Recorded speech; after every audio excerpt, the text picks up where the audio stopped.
मोहतरम साथिया-ए-किराम, अस्सलाम वालेकुम। मोहतरम साथिया-ए-किराम, आज की इस वीडियो में हम बात करेंगे सब्जेक्ट टीचिंग के हवाले से। और आज का जो हमारा सब्जेक्ट है वो है इंग्लिश। इंग्लिश एक ऐसा सब्जेक्ट है जिससे पढ़ाना और जिसे समझना खासा मुश्किल काम है। हम बच्चों को पढ़ाते हैं, बच्चे पढ़ते भी हैं, लेकिन बहुत सारे तलबा हमारे सिर्फ इंग्लिश सब्जेक्ट में वीक होते हैं। उसकी वीकनेस की बुनियादी वजूहात क्या है, आज उस पर भी बात होगी, और उन वीकनेस को दूर कैसे किया जा सकता है उस पर भी बात होगी। हम अपने इस टीचिंग के अंदर कौन से मेथोडोलॉजीज को, कौन सी टेक्निक्स को ऐड करेंगे कि हमारी इंग्लिश टीचिंग बेहतर हो सके, आज की पूरी वीडियो में हम इसी पर बात करेंगे। वीडियो शुरू करने से पहले एक बुनियादी सवाल आपसे मैं करना चाहूंगा कि इंग्लिश सब्जेक्ट हमारे कोर्स का हिस्सा क्यों है। ये वो बुनियादी सवाल है जिसका जवाब जानना जरूरी है ताकि हमें बुनियादी मकसद पता चल सके कि हम इंग्लिश पढ़ाते क्यों हैं और तलबा इंग्लिश पढ़ते क्यों हैं। इंग्लिश सब्जेक्ट को कोर्स का हिस्सा बनाने का बुनियादी मकसद तलबा इंग्लिश लैंग्वेज को अपनी रोजमर्रा जिंदगी में इस्तेमाल करने के काबिल हो सके। वो क्लासरूम में इस इंग्लिश लैंग्वेज पे एक्सपेरिमेंट्स करें और एक्सपेरिमेंट्स करने के बाद इंग्लिश लैंग्वेज को अपनी प्रैक्टिकल लाइफ में इस्तेमाल कर सके। लेकिन होता क्या है, हम पढ़ाते इंग्लिश हैं,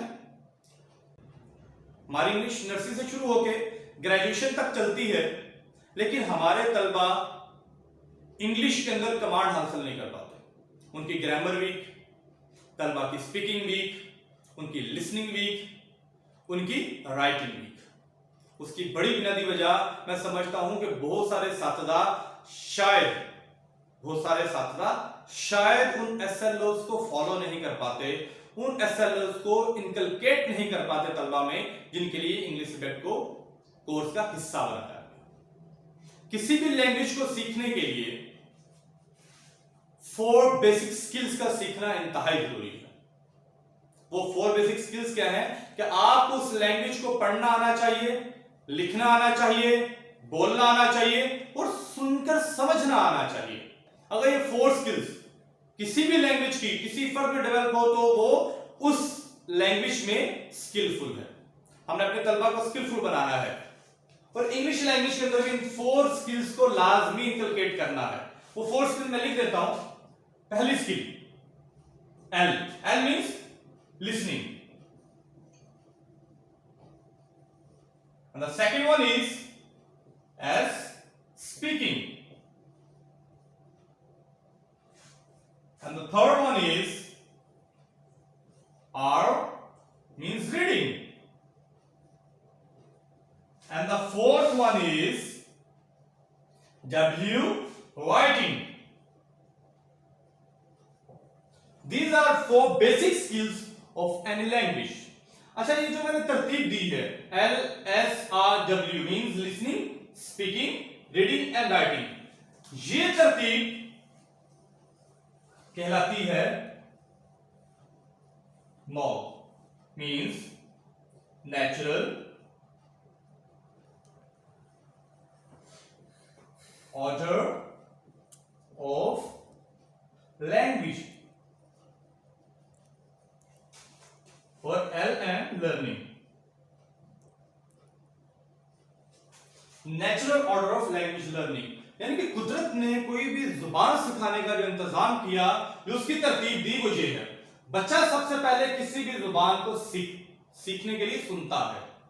वो सिर्फ पहले इब्तदाई 1.5 साल, 1 साल या 1.5 साल वो सिर्फ लिसनिंग करता है। उसके बाद वो वर्ड्स बोलना शुरू करता है, अटरिंग शुरू होती है वर्ड्स की। और जब तक बच्चा पढ़ेगा नहीं, उन वर्ड्स को मेमोराइज नहीं करेगा, अपनी मेमोरी का हिस्सा नहीं बनाएगा, हाउ इट कम्स के वो उसे राइट कर सकता। लेकिन हमारे क्लासरूम में क्या होता है, हमारे क्लासरूम में लिसनिंग और स्पीकिंग ये 2 एरियाज स्किप कर दिए जाते हैं। हमारा आगाज होता है रीडिंग से और राइटिंग तक हम पहुंच ही नहीं पाते। अच्छा, राइटिंग से मुराद कुछ वर्ड्स को लिख देना नहीं है, या कुछ स्पेसिफिक एसेस को, स्टोरीज को, लेटर्स को मेमोराइज करके उसे कॉपी पेस्ट करना नहीं है। बल्कि आप अपने थॉट्स को एक्सप्रेस कर सको इंग्लिश लैंग्वेज में, it is actually called writing. अगर आप अपने थॉट्स को पेपर पेंसिल के साथ एक्सप्रेस नहीं कर सकते, मींस आपको राइटिंग नहीं आती। तो मैं समझता हूं ये बड़ी बुनियादी वजह है। हमारा सिर्फ फोकस रीडिंग पे रहता है, और रीडिंग में भी हमारे बच्चे जब रीडिंग करते हैं, रीडिंग करने के बाद भी उनकी कंप्रीहेंशन वो बेहतर नहीं हो पाती। यानी कि बच्चा जब कोई भी टेक्स्ट पढ़ रहा है, उसे पढ़ते साथ साथ उसे समझ नहीं आती। मसलन अगर हमारी नेशनल लैंग्वेज उर्दू है, उर्दू का कोई सब्जेक्ट हम पढ़ रहे हो, कोई कहानी पढ़ रहे हो, तो हमें फौरन समझ आ रहा होता है इसके अंदर राइटर क्या कह रहा है। लेकिन अगर हम इंग्लिश का कोई नॉवल पढ़ रहे हो, कोई स्टोरी पढ़ रहे हो, उसकी रीडिंग हम कर रहे हैं लेकिन उसकी कंप्रीहेंशन नहीं होती। उसकी कंप्रीहेंशन के लिए हमें अगेन उर्दू ट्रांसलेशन पर जाना पड़ता है, तो हमारी रीडिंग भी वीक रहती है। अब इन फोर स्किल्स को बच्चे में कैसे इंकलकेट किया जाएगा, सब्जेक्ट टीचिंग के अंदर किन चीजों को मद्देनजर रखा जाएगा, आज हम उसी पे बात करेंगे। इंग्लिश सब्जेक्ट को पढ़ाने के लिए हमें 5 स्टेप्स को फॉलो करना पड़ेगा। वो 5 स्टेप्स क्या है, आगाज करते हैं। The first step, picture description. Picture description. अच्छा, फर्स्ट स्टेप हमारा होगा पिक्चर डिस्क्रिप्शन। इसका दूसरा स्टेप, पिक्चर डिस्क्रिप्शन के बाद हम बात करेंगे स्टोरी टेलिंग पे।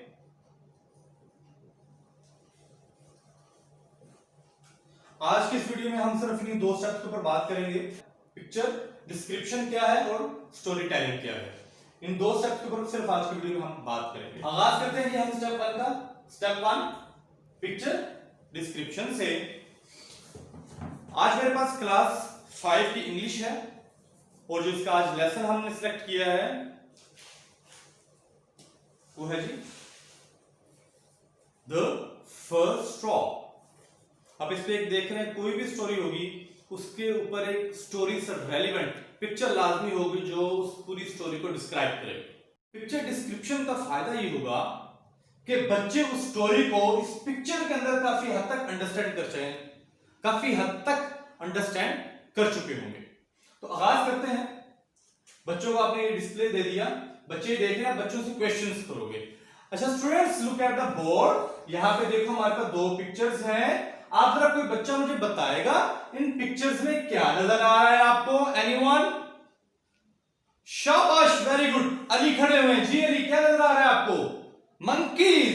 Very good. 1 2 3 4 मंकीज नजर आए हैं जी। और क्या नजर आ रहा है आपको इसके अलावा? कोई बताएगा? अहमद जी। बेटा अहमद, आप बताओ। अच्छा, अहमद कह रहा है उसे ट्री नजर आ रहा है। Very good, very nice. Anyone else? Abu Bakar, आप बताएं मुझे। शाबाश, आपको green land. Very good, green land. ये ट्री और green land like a forest. Yes, like a forest. Very good, आपको फॉरेस्ट नजर आ रहा है इसमें। कोई सी और बच्चे को क्या नजर आ रहा है इस पिक्चर में? वेरी गुड, ये फीट, ये मार्क्स है, फीट के निशान है पांव के, जो कि इस पानी की तरफ आ रहे हैं। Very good. छोटे छोटे बड़े होते जा रहे हैं, बड़े बड़े होते छोटे होते जा रहे हैं, ये पानी की तरफ आ रहे हैं। Very good. और क्या नजर आ रहा है आपको इस पहले वाली पिक्चर में बेटा? वेरी गुड, आपको स्काई नजर आ रहा है। Very good.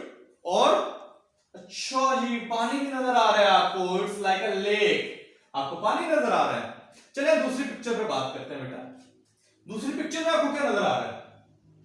कोई बताएगा मुझे? जी तलहा, आप बताओ हमें। अच्छा, तलहा कह रहे एक मंकी है और वो एक लंबे से बांस के साथ या पाइप के साथ लेक से पानी पी रहा है। Clear for him. Very good, बड़ा अच्छा बताया इन्होंने।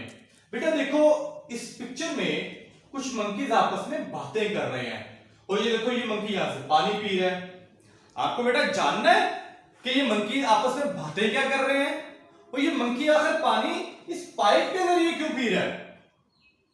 क्या आप जानना चाह रहे हो? चलिए फिर मैं आपको इनकी एक स्टोरी सुनाता हूं कि हुआ क्या था। इस तरह से आप पिक्चर को डिस्क्राइब करेंगे और पूरी क्लास को अपने साथ एंगेज करेंगे। आप बच्चे डिस्क्राइब करेंगे पिक्चर को क्या है, फिर बच्चों में आप इंटरेस्ट डेवलप करोगे। चलिए बेटा, आपको इसका मतलब मैं बताता हूं। जब स्टोरी टेलिंग होगी और दूसरा स्टेप जो हमारा है वो है स्टोरी टेलिंग।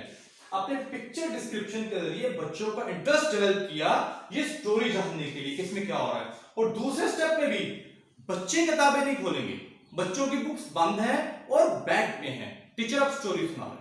अच्छा, स्टोरी सुनाने के लिए एक तरीका तो ये है कि आप किसी एक चेयर पे बैठ जाओ और अपने सामने बहुत सारे बच्चों को बैठा लें और उन्हें स्टोरी टेल करें। दूसरा तरीका ये है कि आप क्लास के फ्रंट पे खड़े हो जाएं, पूरी क्लास के साथ आप अपना आई कांटेक्ट भी बरकरार रखें और उनको स्टोरी सुनाएं। तीसरा तरीका इसका ये है कि आप क्लास में मूव करें और मूव करते हुए आप ये स्टोरी बच्चों को सुनाएं। कोई भी तरीका आप अपने एनवायरनमेंट के अकॉर्डिंगली अडॉप्ट कर सकते हैं।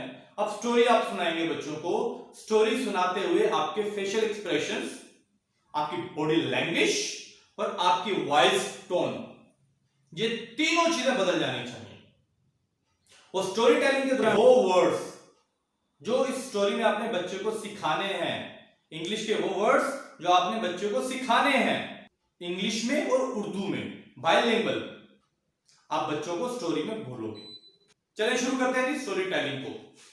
स्टेप 2 हमारा स्टोरी टेलिंग।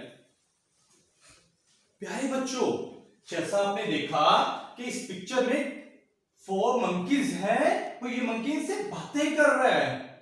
होता कुछ इस तरह से है कि एक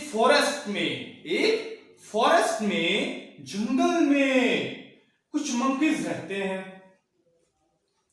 और उनमें से एक जो मंकी है वो बड़ा ही वाइज है, वो बड़ा ही अक्लमंद है, वो बहुत ही वाइज है। वो बाकी मंकीज को कहता है कि सुनो मेरी बात।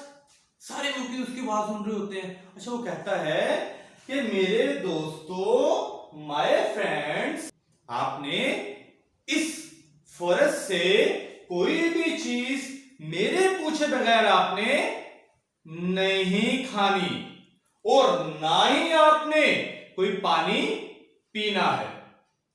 अच्छा, मंकीज पूछते हैं फिर वो क्यों? ये वाइज मंकी वो कहता है माय फ्रेंड्स, यहां पर फॉरेस्ट में एक फायर्स खतरनाक सा जायंट रहता है, खतरनाक सा जिन रहता है और वो हमें नुकसान पहुंचा सकता है। अच्छा, एक दिन क्या हुआ, सारे मंकीज ट्रेवल करते हैं फॉरेस्ट में, एक जगह से दूसरी जगह जा रहे होते हैं। रास्ते में उन्हें प्यास लगती है तो एक उन्हें लेक नजर आती है, नदी। एक उन्हें, ये देखो लेक है ना, उन्हें एक लेक नजर आई, एक लेक नजर आई, उन्हें एक नदी नजर आई। पानी पीने को दिल किया लेकिन एक मंकी ने कहा नहीं नहीं नहीं, हम अपने उस फ्रेंड को बुलाएंगे और उससे पूछेंगे कि क्या हम पानी पी लें। अच्छा, वो सब इंतजार करते हैं अपने उस फ्रेंड का, तो वो फ्रेंड भी आ जाता है। अब फ्रेंड से पूछते हैं कि भाई हम इसका पानी पी ले। फ्रेंड देखता है कि कुछ फीट, ये देख रहे हो फीट के मार्क्स जो पानी की तरफ जा रहे हैं, जो नदी की तरफ जा रहे हैं, ये कुछ पाँव लेक की तरफ जा रहे हैं लेकिन जा तो रहे हैं, लेकिन कह रहा है इधर से वापस नहीं आ रहे। मंकी कहता है हो सकता है इसमें कोई जायंट हो, ये कोई जिन रहता हो जो हमें खा जाए, तो हम तो नहीं करेंगे। अच्छा, थोड़ी देर बाद इसी नदी से, इसी लेक से एक बड़ा सा जायंट ऊपर आता है, एक बड़ा सा जायंट रोजा होता है, बाहर आता है, ऊपर आता है और वो आके कहता है कि आप पानी नहीं पी रहे। मंकी कहता है अगर हम पानी पिएंगे तो क्या आप हमें खा जाओगे? जायंट कहता हाँ, मैं तो आपको खा जाऊंगा। तो कहते फिर हम पानी नहीं पिएंगे। कहते अगर आप पानी नहीं पियोगे तो आप तो मर जाओगे। मंकी कहता है हम अब पानी भी पिएंगे और आप हमें खाओगे भी नहीं। जायंट बड़ा हैरान हो, तो कैसे? हाउ, क्या कैसे पानी पियोगे कि मैं आपको कुछ नहीं कहूंगा? अच्छा, वो ना नदी के करीब देखता है तो उसे एक रीड, एक बड़ी सी नाली होती है बेटा, रीड एक नाली को कहते हैं जो कि पौधे की तरह होती है और नदी के करीब होती है, just like a straw, just like a straw. आप देख रहे हो पिक्चर में भी वो एक स्ट्रॉ से पानी पी रहा है, जस्ट लाइक अ स्ट्रॉ। तो वो एक स्ट्रॉ को लेता है और उसे नदी में डालकर खुद दूर बैठ जाता है और जायंट मंकी को नहीं पकड़ पाता, वो पानी पी लेता है। जायंट को बड़ा ही गुस्सा आता है उसके ऊपर। जायंट कहता ये क्या बात हुई, आपने पानी पी लिया और मैं आपको खा नहीं सका। जायंट कहता कोई नहीं, ये तो आखिरी स्ट्रॉ था, अब क्या करोगे? तो मंकी कहता है कि ये लास्ट स्ट्रॉ नहीं है, बल्कि ये फर्स्ट स्ट्रॉ है। तो बेटा आपको कहानी कैसी लगी? तो मुझे बताएंगे कि इस मंकी ने बाकी मंकीज को जंगल से, फॉरेस्ट से खाने और पीने से क्यों मना किया था? यस, वेरी गुड, क्योंकि उसका कहना है यहाँ पे कोई जाइंट है, फर्स्ट जाइंट है जो कि हमें खा सकता है। अच्छा बेटा मुझे ये बताइएगा, ये जो माउथ और फीट है ये किसके हैं? वेरी गुड, ये जाइंट के हैं जो कि इस नदी में रहता है।